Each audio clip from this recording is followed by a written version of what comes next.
Welcome to the Banker Lamp. Please enjoy the video. You start by confirming your iPad Pro model and port type, so you pick the right cable. This matters because Thunderbolt supports more power and speeds. Once done, choose a powered USB-C hub or a bus-powered SSD. Powered hubs prevent draw issues. Make sure you have the correct cable or adapter for your SSD. USB-C to USB-C for NVMe enclosures, or a USB-C to USB adapter for older drives. Plugging the right hardware first saves time and avoids file system headaches. You now connect the SSD to the powered hub and then attach the hub to your iPad Pro. Connecting hub first reduces sudden power spikes. Next, open the Files app and look under Locations for the drive. This confirms electrical and logical connection.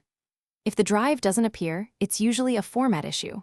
iPad OS reads apps, exFAT, FAT32, and limited NTFS read-only support, so reformat on a computer if needed. Also ensure the SSD enclosure supports USB for better speeds. You finish by transferring files using the Files app or an app that accesses external storage.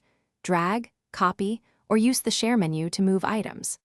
Make sure to eject the drive from Files before unplugging. This prevents data corruption.